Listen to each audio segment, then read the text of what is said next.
pais, aqueles que estão a caminho. E desde já nós te agradecemos por esse momento e por esse ciclo da Universidade da Vida. É o que nós oramos e pedimos em nome de Jesus. Amém. Amém, irmãos. Bem, deixa eu só recapitular os temas, porque aí fica mais fácil. Talvez você vá se lembrar de alguma aula, ou você vai lembrar de alguma coisa específica, ou, enfim, vai vir à sua mente aí alguma coisa. Júlio deu duas aulas, não foi, meu irmão? Um foi sobre oração e a outra foi sobre uma vida para glória. Na verdade, foi exatamente o tema da nossa Universidade da Vida, né? Uma vida corandeu, como viver em todas as áreas para a glória de Deus. Eu dei duas aulas, eu falei sobre fé e trabalho, foi a primeira, né? E recentemente eu falei sobre educação cristã clássica, como um modelo de educação que é na presença de Deus, né? DJ falou sobre culto doméstico. Inclusive eu falei para ele que assim foi muito didático, assim, foi muito legal. Vou até mandar depois para a igreja de novo, porque todo mundo, né, é incentivado a vivenciar isso. Então, ele falou sobre esse tema. Gustavo falou sobre dinheiro, né? Que a Bíblia fala sobre dinheiro. E Eduardo sobre fé e razão. Então, esses foram os nossos temas. E aí eu queria começar. Somos poucos, né? Como eu falei, mas se alguém puder contribuir, começar trazendo aí alguma pergunta, senão vai ficar pra gente aqui a missão começar se provocando, né? Alguém quer começar, gente? Alguém pode ajudar aí pra startar aqui esse momento? Bom dia, bom dia. Tudo bem, gente? E aí, quem é o corajoso para nos ajudar a começar aqui? Então vamos lá. Bom dia a todos. Vou começar para DJ. Uma dificuldade que eu tive e que eu ainda tenho às vezes é de iniciar o culto familiar na minha casa, né? Sou eu e minha esposa. Mas assim, parece que quando você começa a fazer, as coisas vão indo, né? Aí tem um período lá que eu não consigo fazer, eu não faço, e eu tenho essa dificuldade de retomar, né? Então, eu queria saber se você tem alguma dica a mais além da aula, né, para a gente começar a fazer isso, porque eu percebi que eu fiquei 2 semanas sem fazer esse mês que eu fiquei mais trabalhei mais, peguei mais plantões e tal, e ficou mais difícil de eu fazer isso. Então, esse restart nessa atividade tão importante, né? Eu queria alguma dica sua, já que na aula você deu tantas, eu queria alguma a mais. Beleza, bom dia. Eu acredito que a melhor forma, né, para você conseguir ter essa consistência, né, essa constância, é realmente você fazer um planejamento, né? Você planejar quando vai ser seu culto doméstico, né? E até dei algumas dicas aqui na aula de tentar fazer o máximo possível, né? De preferência diário, mas se não conseguir começar por algumas vezes na semana, duas, três vezes na semana, né?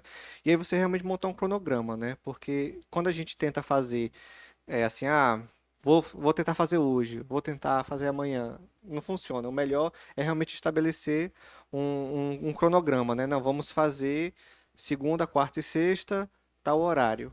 Né? Sei que às vezes é difícil a gente achar encaixar um horário, né? E aí deu uma dica também de colocar junto das refeições, né? Que às vezes a refeição a gente tem mais controle, né?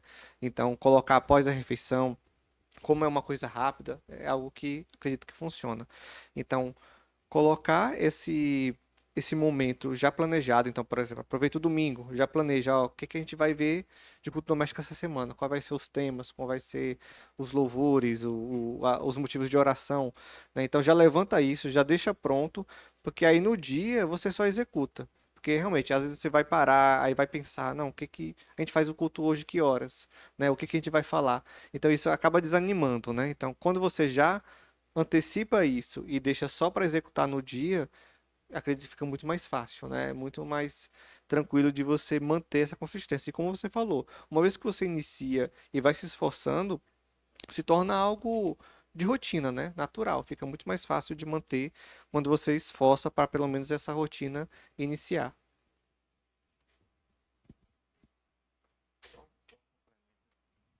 Acho que um complemento interessante sobre a dificuldade, às vezes, que a gente sente do culto doméstico é falta do, assim, que tema a gente vai usar, né? E eu acho que, às vezes, uma coisa que ajudou muito a gente foi seguir a Bíblia, né? Pega o capítulo da Bíblia e vai todo dia um capítulozinho na hora da refeição. tem outras dicas que as pessoas usam também, a confissão de fé, né? É muito interessante. Sim, e isso ajuda, né, também muito você, às vezes fica essa dúvida, vamos pegar, para estudar o quê? Vamos ler o quê, né? Então, seguir a própria sequência da Bíblia mesmo. Lá na nossa casa a gente faz isso, tem a Bíblia infantil do Davi, né? Como a gente inclui ele no culto doméstico, né? Então a gente tenta também ter essa questão das ilustrações, né? Que na Bíblia infantil tem. Então a gente segue a ordem da Bíblia dele, né? Que já é pegando só as histórias, né? Então fica mais lúdico de trabalhar, mais fácil, já é um texto resumido, então já se encaixa no tempo do culto doméstico, né? Então também pegar alguma devocional, às vezes que já tem uma sequência também que funciona, né? Então, é, pode usar isso, né? Já pegar algum tipo de modelo pronto de sequência aí de leitura bíblica também ajuda bastante. Aproveitando o momento, né? A gente está hoje iniciando no que se chama calendário cristão. O ano começou hoje, né? Para alguns isso é estranho, porque associam o calendário cristão à Igreja Católica. Mas isso não é verdade. Historicamente, o calendário cristão é seguido por várias tradições cristãs, não apenas a Igreja Romana, mas a Igreja Ortodoxa e parte da Igreja Protestante segue o calendário litúrgico cristão. E por que eu estou falando isso? Porque é uma coisa interessante também para trabalhar no culto doméstico. Porque basicamente boa parte do ano é coberto pelo calendário cristão. Na verdade, todo o calendário, só que tem um tempo comum que é um tempo mais livre, né? Que você trabalha ali os evangelhos, a vida de Cristo. Mas, por exemplo, agora até o Natal é o período do Advento, né? A preparação para a vinda, para o nascimento de Jesus. Aí do Natal, aí tem toda a celebração do Natal, e depois tem um período ali de preparação e tem um tempo comum ali até a Quaresma, que é a preparação para a Páscoa. Então isso é legal também para trabalhar em casa, né? Querendo ou não, é um norte para nesses períodos tem muitos materiais e muitos textos, né, que você pode trabalhar. Então é uma dica também legal, né? Então lá em casa a gente vai começar o advento agora com as crianças. E aí, pelo menos fica uma parte do ano, você tem ali um momento para estudar aquilo.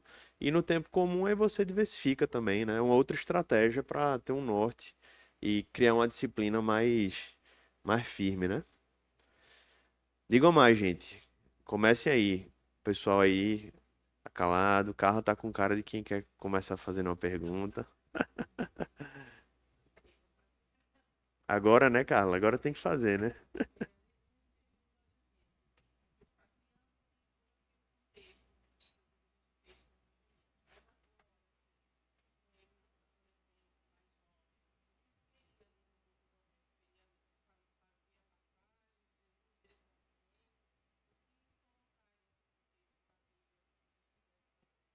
Olha, tem várias possibilidades, né? Inclusive uma delas tem. Eu já todo ano a gente prega aqui uma série do Advento, né?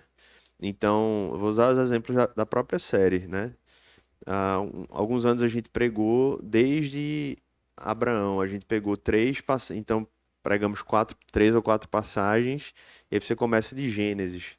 E aí você pode começar pela própria narrativa de criação e queda, porque ali já aponta para Cristo, né? E aí depois você vai para Abraão, como a outra parte da promessa, né? A partir de onde Israel se forma. E depois você vai para Davi, por exemplo, né? Que é o cumprimento ali da aliança com Davi. E depois ir para Cristo. Então, assim, a ideia é você pegar elementos da Bíblia que mostram essa narrativa. E aí pode ser algo mais abrangente, desde Gênesis. Ou você pode começar também, por exemplo, os momentos que antecederam a vinda de Cristo ali nos próprios evangelhos. Então tem ali as narrativas que começam pelas promessas feitas a Maria, a José, a Zacarias, né? O próprio João Batista. Então eu acho que assim, que cada ano você vai vendo, encontra um material ali legal e você vê como, né, se faz mais sentido. Meus filhos ainda não entendem tão bem essa questão da história de redenção. Então começa lá de Gênesis, né? E mostra essa sequência e como em casa, não é apenas no domingo, né? Porque no domingo a gente faz uma série de 4 sermões, enfim. Em casa você tem todo dia, então você tem praticamente 25 dias do período do Advento. Então dá para você ir tranquilo de Gênesis, pegando os principais elementos e trabalhar, entendeu? Então você pode, em resumo, pode fazer algo mais abrangente ou começar pelos evangelhos e toda a história vai ser útil ali para a criança, né? Sobretudo adolescente também, tá? Digam mais, gente.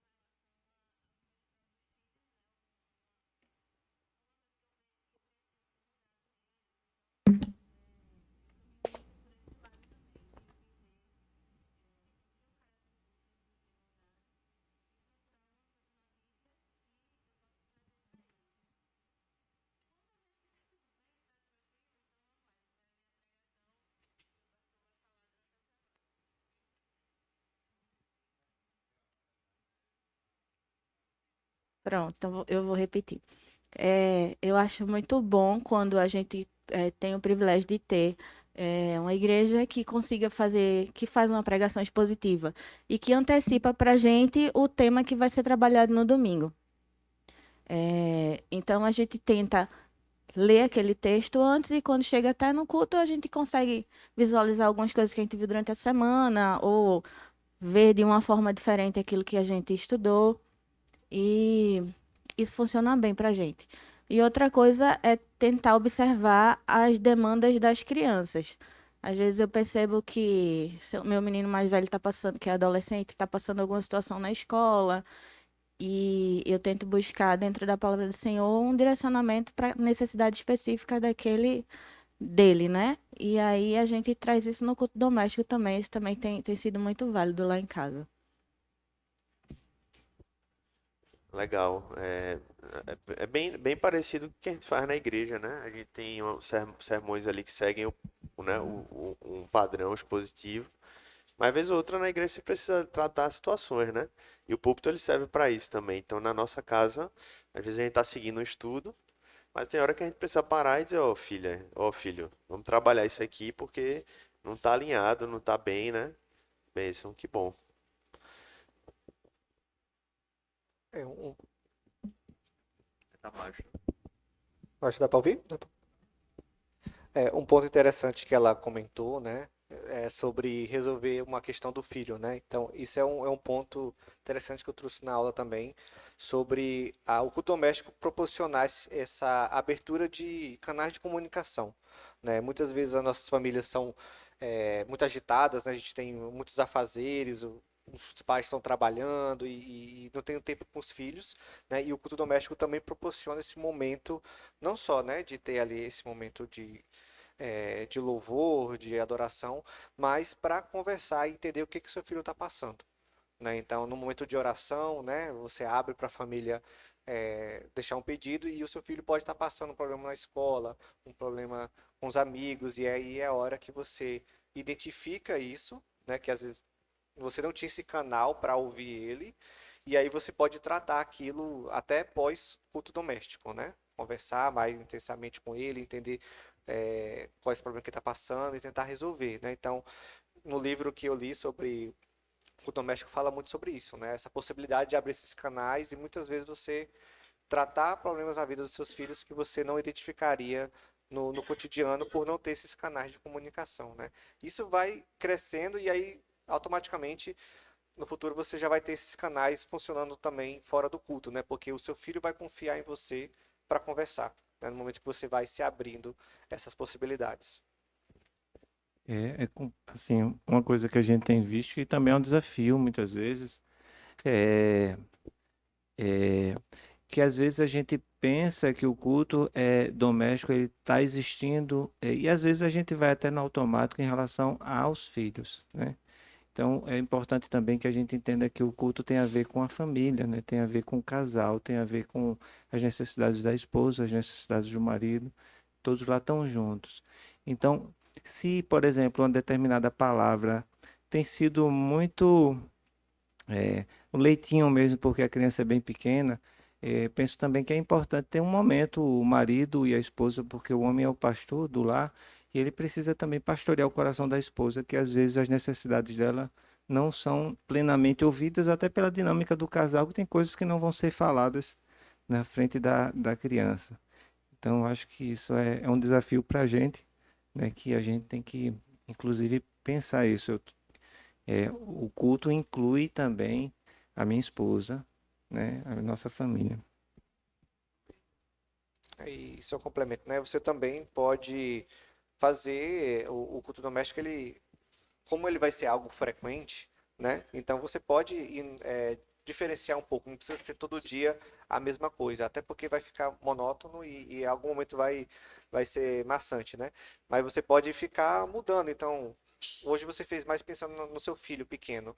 Amanhã você pode fazer algo pensando na sua esposa, fazer algo, um conteúdo um pouco mais avançado, né? Então, assim, vai fazendo essas diferenças para atendendo todo mundo da família, né? Não precisa ficar na mesma coisa todo dia, né? E aquela coisa, né? A gente nunca sabe quando nossas crianças vão começar a entender, né? Às vezes elas já conseguem entender uma coisa mais avançada e a gente fica dando ali só o leitinho, né? Como você falou, mas às vezes elas já conseguem entender. É o que a gente faz com o Davi, a gente vai forçando, né? E aí, em algum momento ele pode começar a entender e a gente nem percebe, né?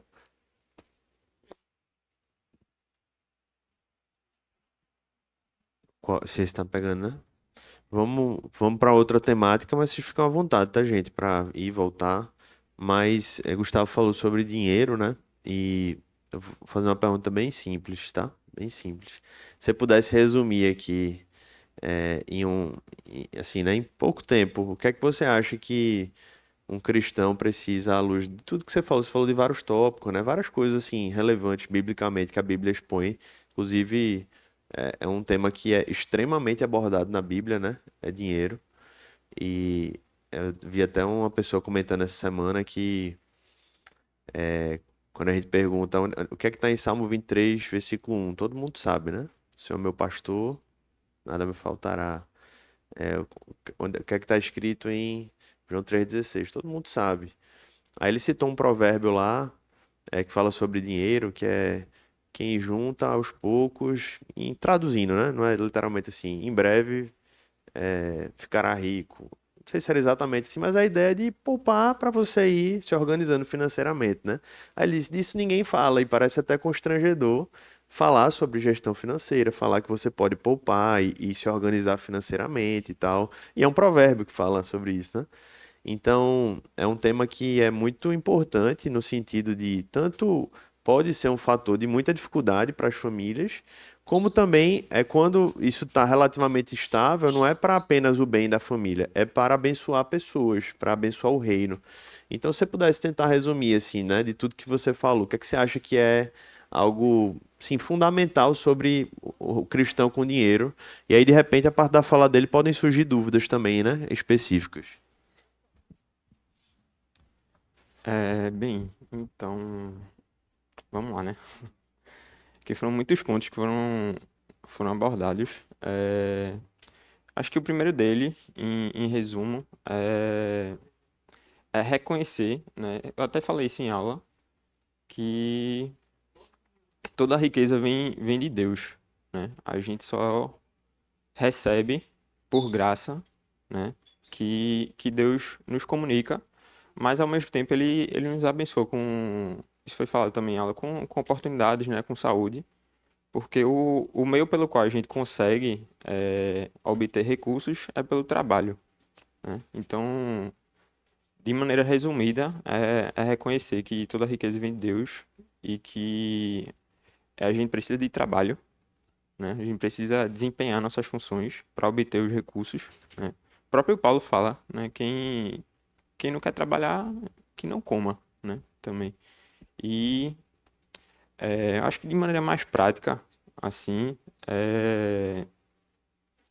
assim tem algumas abordagens até, né? E assim, mas que às vezes se torna difícil, né, na prática, aplicar alguns conceitos até financeiros mesmo, tal, mas o próprio texto, né, que foi comentado aí, acho que assim, é importante na gestão financeira, né, familiar, você tentar separar algum dinheiro também para pensando no futuro, né? Então, tem muitos aspectos práticos, né? Tem uma regra que, que compartilham muito, que é você se utilizar de uma regra basicamente de 50, 30, 20, né? Que se comenta muito, enfim, de gestão financeira, planejamento financeiro, que é você separar 50% ali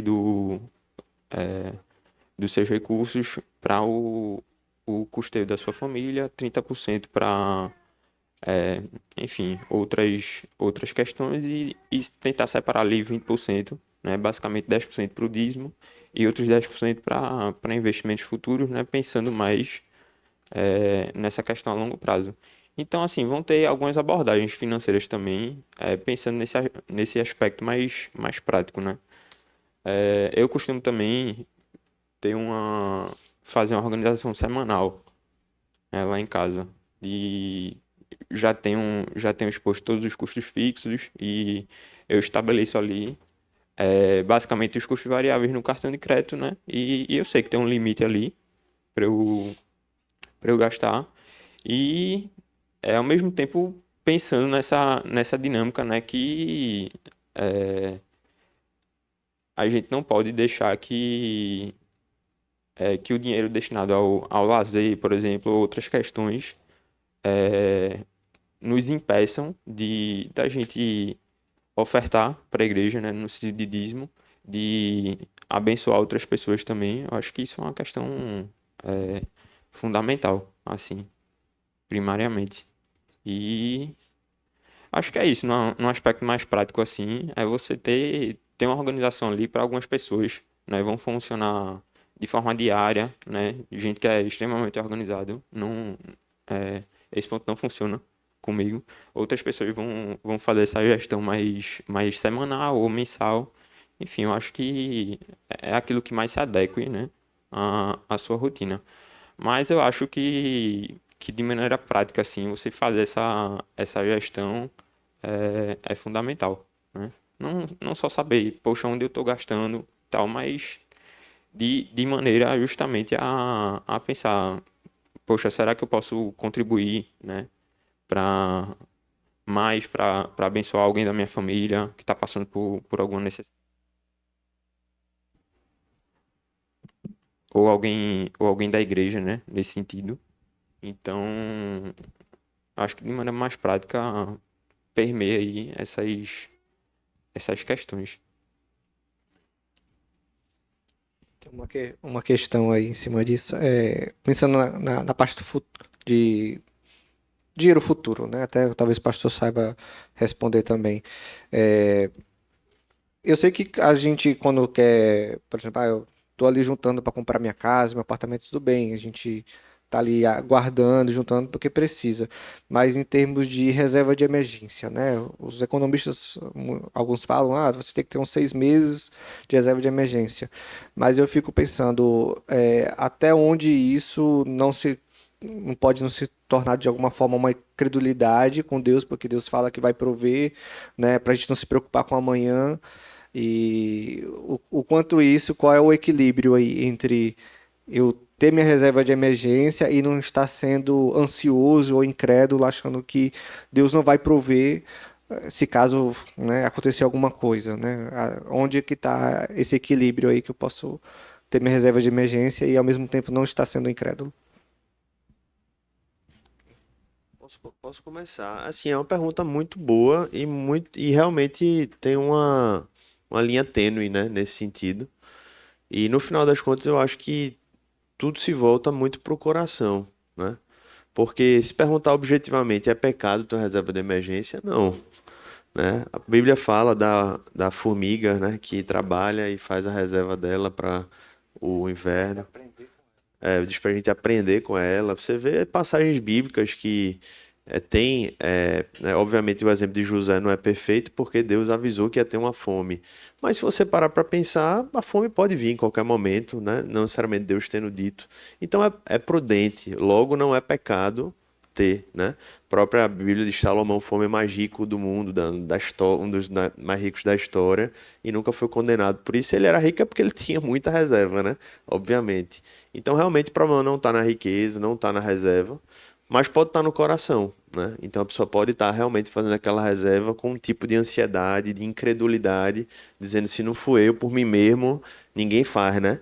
Então eu acho que é meio subjetivo isso e é mesmo, mas eu acho que sempre é o cuidado de sondar o coração, né? Quando eu estou fazendo, dando esse passo, dizer Senhor, e por isso que a Bíblia fala muito do rico, né? No sentido não de ser rico ser um pecado, mas que o rico tem que estar sempre sondando o seu coração para entender se essa riqueza está tomando conta dele ou não. Então, eu diria isso, meu irmão. Realmente, assim, sendo objetivo, não há pecado nisso, objetivamente falando, mas pode se tornar, sim, um pecado a depender da maneira como a gente lida, né? Se alguém quiser contribuir também, de alguma maneira. E falando também de um aspecto prático, assim que eu e Bruna, né, minha esposa, a gente vivenciou também. Quando a gente era recém-casado, e assim, a renda familiar hoje em dia depende dos dois, né? E quando a gente se casou, o Bruna estava num emprego temporário, né? E a gente sabia disso. E a gente sabia que quando eventualmente ela ia sair, e talvez em poucas semanas não ia arranjar outra coisa, ou em alguns meses. Então, a gente buscou ali, né, separar alguma reserva nesse sentido para se preparar financeiramente para aquele período, né? E foi o que aconteceu, realmente. A gente se casou em março, né, de 2023. Ela deixou esse trabalho ali em junho, julho, e só foi arranjar outro trabalho em outro escritório em novembro. Então a gente passou ali por um período de 4 meses sem uma renda ali, né, uma parte da renda ali da família.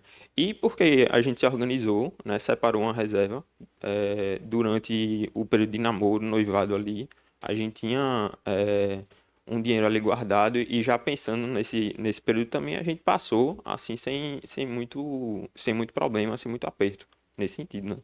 Então acho que tem essa questão também da nossa responsabilidade mesmo, né? De, de se organizar, assim, confiando em Deus, logicamente, mas Deus nos abençoa também com formas, né, da gente poupar ou multiplicar, né, o nosso recurso, o nosso patrimônio, de certa forma. E, e realmente isso também vai muito do coração, né? Mas eu acho que ao meu ver, assim, tem também muito da nossa responsabilidade, né? Tipo, de entender que Deus é o nosso sustentador, né? Em todas as áreas da nossa vida, mas temos a responsabilidade também de fazer nosso papel, digamos assim, né? Então, isso é um aspecto prático também que eu posso deixar aqui.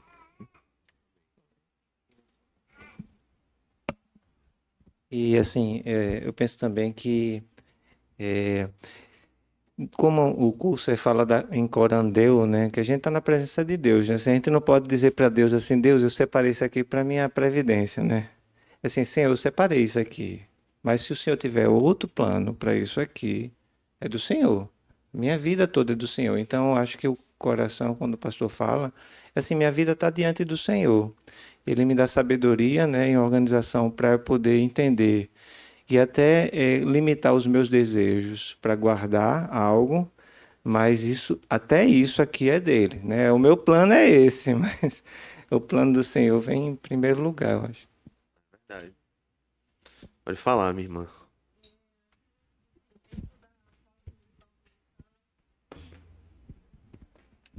Obrigada. Queria perguntar, assim, dentro da cosmovisão cristã, como a gente lida com o momento de abundância e escassez na vida da gente, né? Como a gente passa, né, por esse período, assim, da forma, né, que Deus, Jesus nos traz, como lidar com isso, né? Tanto o momento da abundância, às vezes até superabundância, pessoas, né? E também esse momento de escassez, como passar por isso sem cair, sem deslizar, né?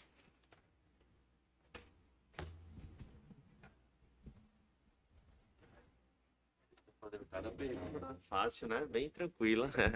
Mas muito oportuno também. Eu vou começar, irmãos. Aí quem quiser pode continuar, né? Veja, de fato, eu vejo que a escassez e a abundância ela pode provocar tentações diferentes, né? E ambas são para nos tirar, né, da vontade do Senhor, né? A escassez, provavelmente, ela vai nos fazer duvidar do amor de Deus, né? Será que Deus realmente me ama? Será que Deus realmente cuida? E o desafio é aprender a estar contente. É o que o apóstolo Paulo disse: eu aprendi a estar contente em todas as circunstâncias. E, inclusive, em Filipenses ele diz, nesse contexto do capítulo 3, que ele diz: tudo posso naquele que me fortalece, né? Justamente, inclusive, suportar as maiores dificuldades que incluíam a escassez, a privação que ele passava em todos os sentidos.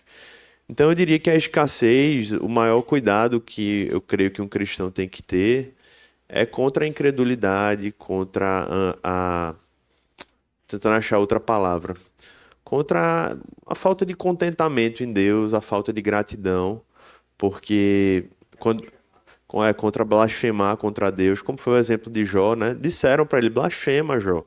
Aí ele disse: como? Porque se Deus me deu a abundância, quando ele fala Deus me deu o bem e não pode me dar o mal, era como se ele tivesse: se Deus me deu a abundância, porque ele não poderia me dar a escassez?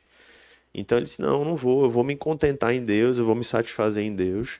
Então eu vejo que a tentação principal, claro que tem outras, né? E irmãos vão poder compartilhar aqui, né? Todo mundo que já passou por escassez e passou por abundância vai poder dizer quais são as lutas de cada uma.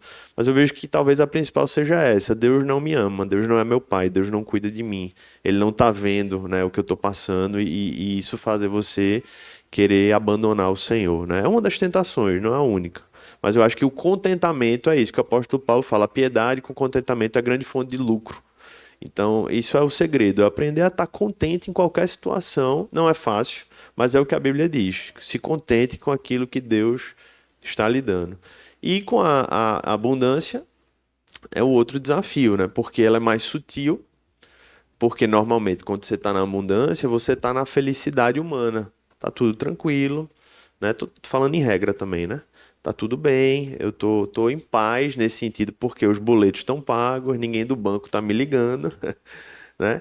E aí a tentação é mais sutil, porque é a autossuficiência que vai vir, ou pode vir, né? Não necessariamente vai vir, pode vir.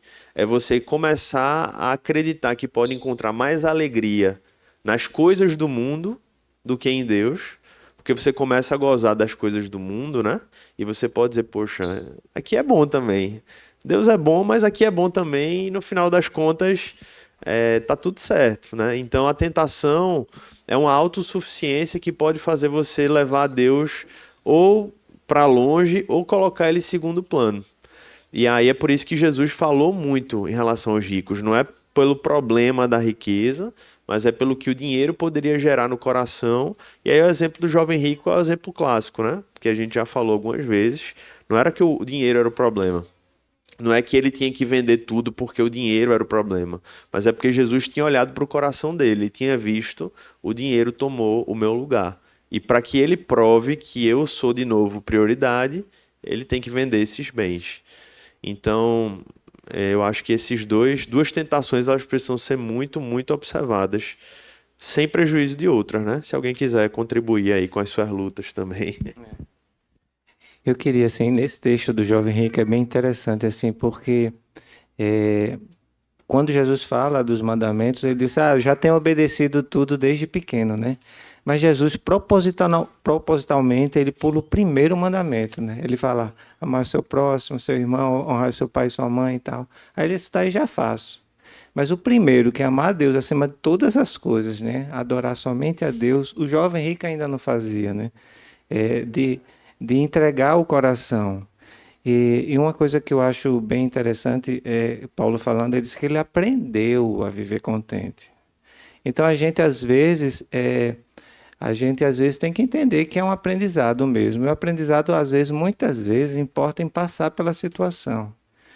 E como tem muito a ver com a aula que eu dei, que vi uma vida para a glória de Deus, né? É importante também que a gente perceba na palavra que as ocasiões de sofrimento são ocasiões de culto, né? São ocasiões de glória de Deus.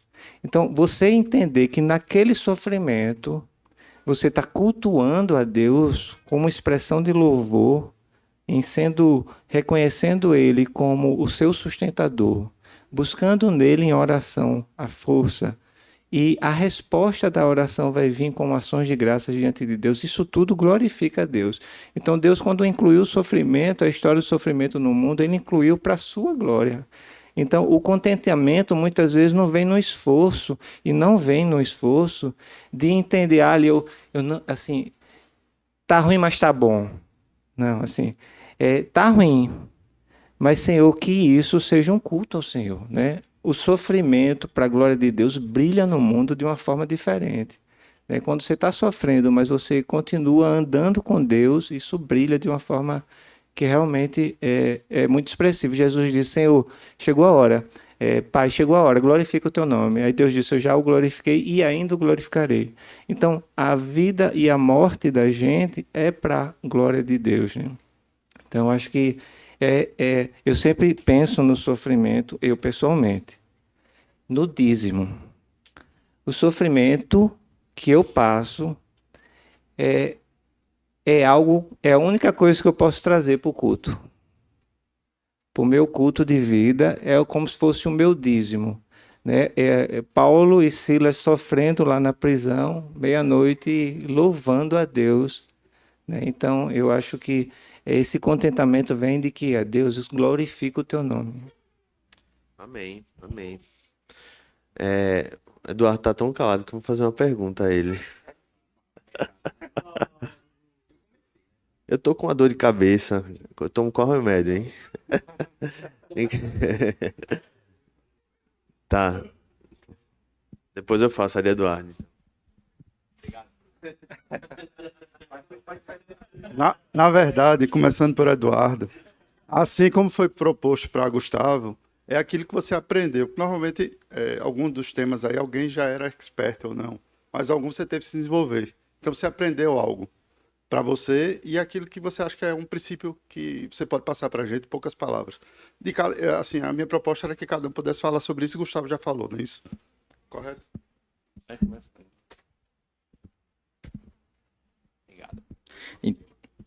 Isso que eu ia falar. O meu tema foi razão e fé, né? A nossa dificuldade, nós como crentes, a gente recebe muito preconceito das pessoas de acharmos que nós não temos racionalidade na nossa fé. Então, o meu tema foi voltado a isso. Eu escolhi esse tema porque foi um livro que eu escolhi, Crer é Também Pensar, de John Stott. E, além de aprender sobre esse tema, isso era uma dificuldade minha, né? De achar que, por eu gostar de ser mais racional, tanto na minha profissão quanto toda a minha vida, de que eu não poderia ter religiosidade, que eu não poderia ter uma profissão de fé, né? Acreditar em Deus. Então, desde o começo da aula, eu queria refutar essa ideia de que a racionalidade e a fé são de lados opostos, né? A gente tem... E eu usei muito tanto o livro de John Stott quanto o outro livro, que é de Herbert Myers, que é a mentalidade cristã. Então, a mente cristã, que é uma mente voltada, instruída e com ferramentas para combater as controvérsias do mundo com a mentalidade de Cristo, a mentalidade do homem perfeito que pisou na Terra, né? Então, o que eu usei muito na minha aula foi isso, refutar essa diferença que o mundo faz da razão com a fé. E usei muito tanto o livro quanto o do Harry Myers, que é a mente cristã. Eu usei até um exemplo de engravidar, né? Acho que muitos sabem aqui, eu estou tentando engravidar com Dani, a gente está fazendo alguns tratamentos. E eu tenho outras pessoas na aula também que fizeram tratamento. E eu até perguntei, né? Que você passa por um processo de fertilização, por exemplo. Apesar da ciência saber todo o processo, o resultado beira 33%, 40% de uma possibilidade. E assim, com a idade, com as dificuldades das doenças, isso vai dificultando cada vez mais, né? E assim, aí eu perguntei, por que a ciência sabe todo o processo e o resultado não é 100%?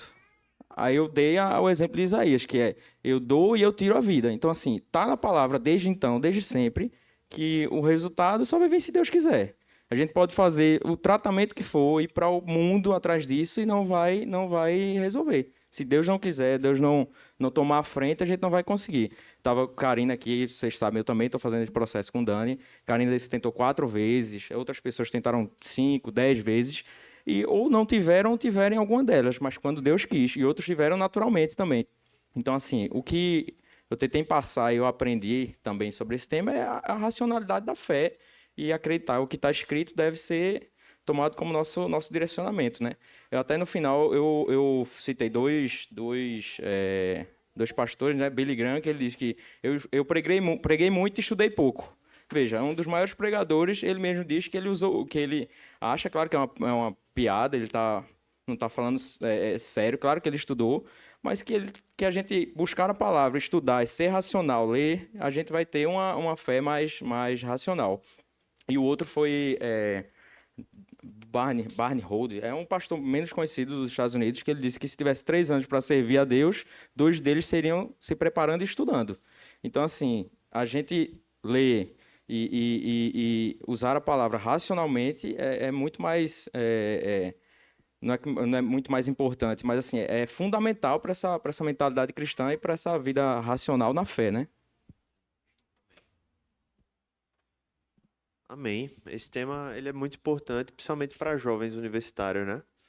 Na verdade, para todo mundo, né? Mas eu acho que o jovem na universidade, ele tem alguns aqui, sabem bem o que é isso, né? Parece que você é um monstro, um bicho, por ser um cristão e acreditar na palavra de Deus, né?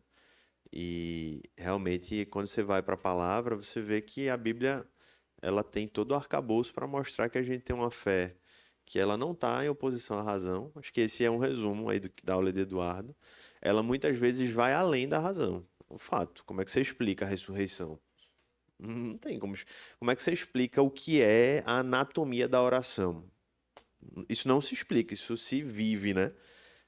Mas não é que elas estão em oposição, é que existem momentos que a fé vai além da razão.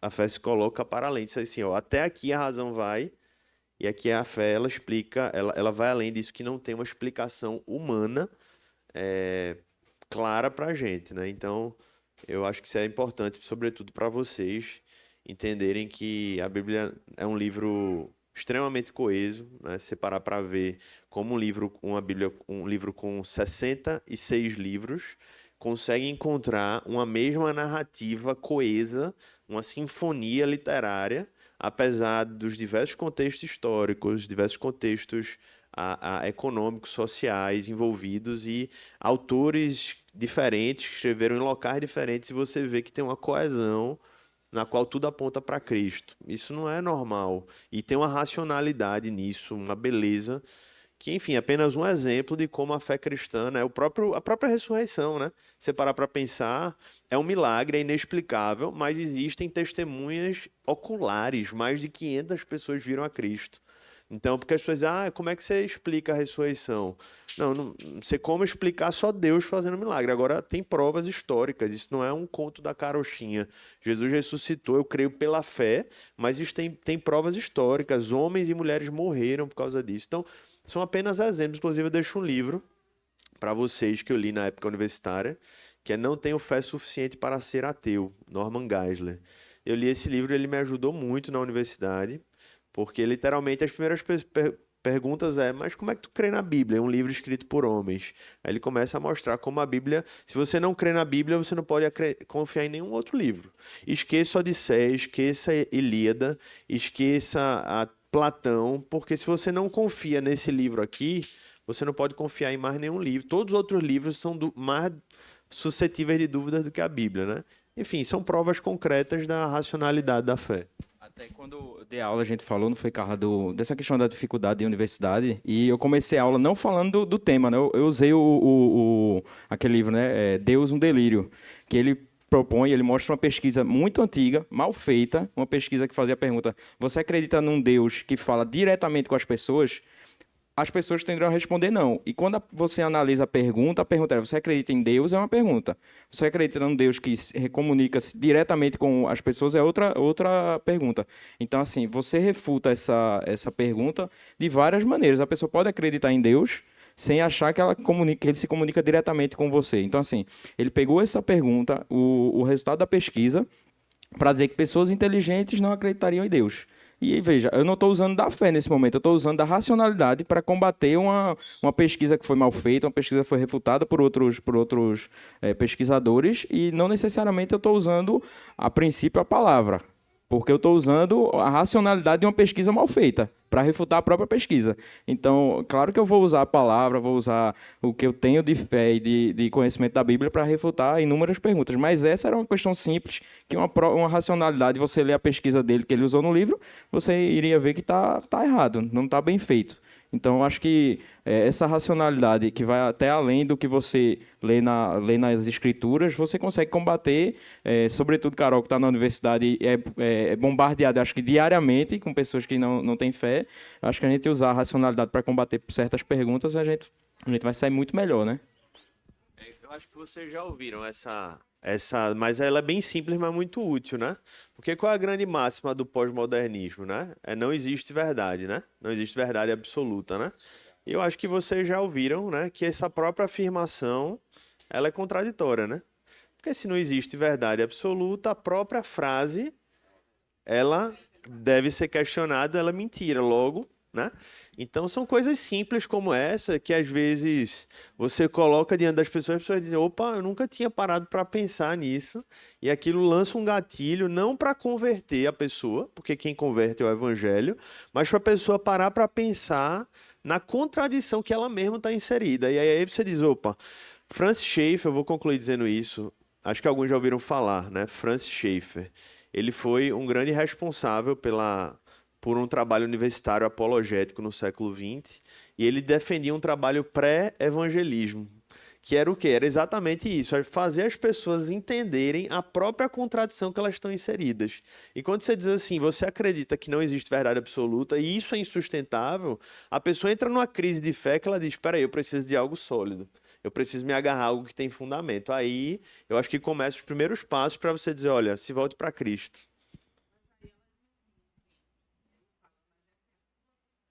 Aí você diz assim, afasta-te de mim, Satanás. Arreda-te daqui, em nome de Jesus. Essa é a hora do exorcismo, entendeu? Brincadeira.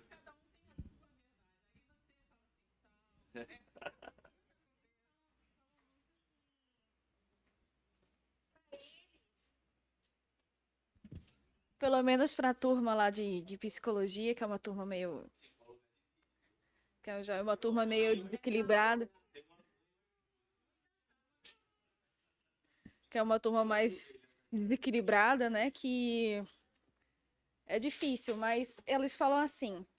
Quando fala, você acredita em Deus? Eles falam, acredito, nossa, Deus é. Mas aí não, semana que vem eu vou lá para um show, que vai cantar aquela música lá, nossa, eu vou beber horrores. Aí a pessoa fica, ué, mas você não era cristão? É uma incoerência. Aí quando você fala assim das verdades, eles falam assim, não, você interpretou errado a Bíblia. Não é assim que está escrito. Aí, assim, já perde a vontade de você querer até mostrar o que está escrito, o que não está escrito, entendeu? Mas eles usam esse argumento. Não, você interpretou errado. Não, mas todo mundo pode ter uma interpretação diferente. Então, assim, a verdade absoluta, ela é esquecida por eles, sabe? Aí é difícil até de conversar com eles, porque eu fiquei, nossa, eu vou evangelizar pessoas. Aí não tô conseguindo nem conversar, nem chegar, nem dar um oi direito para poder chegar nessa parte de evangelizar. Tá muito complicado. Eu vou pegar um ganchinho aqui. No estudo que eu assim, trouxe em relação à glória de Deus, né? Tem uma pergunta lá do Catecismo Maior do Westminster, né? O parlamento inglês se reuniu e eles produziram 3 documentos. Na época, em 1649, 1647, eles produziram a Confissão de Fé, Westminster, produziram o Catecismo Maior e o Catecismo Menor. O Catecismo Maior tem algumas perguntas. A primeira pergunta é qual o fim, o propósito principal do homem? E a vida para a glória de Deus, né? E na pergunta número 4, ele pergunta como sabemos que a Bíblia é a palavra de Deus. John Piper até escreveu um livro sobre a glória peculiar, que eu usei também no estudo, que ele fala o seguinte, e a resposta é assim, a Bíblia ela é uma unidade, apesar das diferentes culturas e pessoas que escreveram a Bíblia, ela se apresenta como uma unidade harmônica. A resposta complementar é que em toda a Bíblia a glória de Deus é buscada. A graça e salvação é só pela graça para a glória de Deus. A atuação é de Deus Pai e o Filho vindo, encarnando e morrer pelos nossos lugares. É o Espírito Santo que nos complementa e nos santifica até a espera do Cristo, ao retorno do Senhor Jesus. Então, toda a vida cristã e a Bíblia, ela manifesta a glória de Deus. Se fosse escrita por homens, né, a glória estaria centrada no homem. Mas a gente vê todos os homens sendo envergonhados diante da palavra de Deus, sejam reis, profetas, sacerdotes, eles são confrontados, independente de classe social. Mas nas nossas leis, quando a gente analisa as nossas leis, não é bem assim.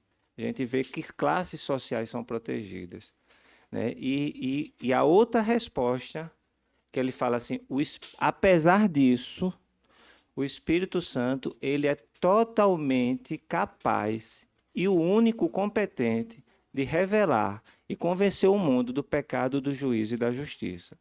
Então, apesar de nossos argumentos serem racionais, e aí é uma coisa bem interessante, a gente depende de uma obra espiritual. A gente depende de uma ação de Deus, porque a glória é dele, e ele vai trazer a glória para ele do começo ao fim, na resposta ao Evangelho. E entendendo também que não é por argumentos humanos que uma pessoa vai vir para o reino de Deus. Ela pode vir para a igreja, mas para o reino de Deus ela vem com o poder do Evangelho, né? Que é o poder para a salvação de todo aquele que crê. É um poder tão grande que uma pessoa não precisa nem estudar para isso. Ela não precisa nem aprender a ler. O Evangelho chega e converte, mas a pessoa pode ter um doutorado que também se converte, porque é uma dinamite de Deus, né? Amém, amém. Pois é, por isso que no final é o poder do evangelho, né? Que é loucura para os gentios e escândalo para os judeus, né? E o nosso papel é semear, Carol, assim como para todos nós, né? Porque aí umas sementes vão cair em terreno fértil, né? E vão dar 30, 60 e 100. Eu falei cair, aí a irmã com a misericórdia. Não era você não, Bel. Tá tudo bem? Tá tudo em paz, né? Era a semente que ia cair só, não era Bel, não. Mas é isso, literalmente o trabalho evangelístico, ele é um meio de alegria e de frustração o tempo inteiro. E a gente saber que a gente tá indo pregar e que vai ser rejeitado. Isso não é apenas na universidade. Mas aquela que Deus quiser alcançar, ele vai alcançar. E a gente é apenas instrumento de Deus, que quando ele quer, né, pelo poder dele, ele alcança, né? Então, amém, irmãos. Acho que foi muito bom, demos o horário, né? Vamos liberar para o pessoal do louvor. Queria só agradecer aqui os irmãos. Foi uma excelente oportunidade a gente ouvir, assim, né? Os irmãos, ver os dons se manifestando. Inclusive, esse foi um meio para a gente poder se estruturar para o próximo semestre também. A gente quer ter mais turmas da Universidade da Vida, né? Com temas mais variados, para que justamente possa atender demandas específicas que as pessoas buscam, né? Eu quero, né, estudar tal tema, tal assunto. Então a gente também usou esse momento, assim, para os irmãos poderem, né, terem essa experiência. Muitos aqui já deram aula, outros foi a primeira vez, mas que a gente já identificava ali um perfil de ensino. Então, que você possa estar em oração, né? Esse é o último dia. Porque hoje a gente está encerrando? Porque assim, quando começa dezembro, gente, começa as festividades, a gente começa a viajar. Então a gente está encerrando hoje o ciclo da Universidade da Vida, não dos cultos, né? Os cultos permanecem. Mas peço que você esteja em oração para que no próximo ano, aí, em fevereiro, a gente possa voltar com novos cursos, né? E que o Senhor continue usando a sua igreja para se edificar e instruir. Amém? Vamos orar por isso. Senhor Deus, nosso Pai, nós te agradecemos por não apenas por esse dia aqui de perguntas, mas também por esse ciclo da Universidade da Vida, Pai, das 2 turmas que tivemos, desse período tão edificante, Pai, à luz da Tua Palavra. E a nossa oração, sobretudo aqui nesse curso do Corandeu, terminando essa aula, é que o Senhor não apenas tenha nos instruído intelectualmente, mas que o Senhor possa nos ajudar, de fato, no poder do Espírito Santo, a vivermos Corandeu, vivermos na tua presença, vivermos para a glória do Senhor. Em todas essas áreas e em várias outras que nem tivemos a oportunidade de conversar e de ensinar. Que o Senhor possa realmente nos encher do teu Espírito Santo e nos fazer cada vez mais parecidos com Cristo, Senhor. Perdoa os nossos pecados e nos ajuda a realmente caminhar em novidade de vida, em santidade e nos despojando do velho homem para a tua glória. É o que eu te peço e oro, agradecendo pela vida de cada irmão que se dispôs a te servir pelo ensino, agradecendo por cada pessoa também que fez parte dessa turma. Que o Senhor continue frutificando aquilo que o Senhor plantou em nossos corações. É o que eu te peço e oro em nome de Jesus. Amém. Amém, gente. Deus abençoe, tá bom? A gente vai liberar logo aqui.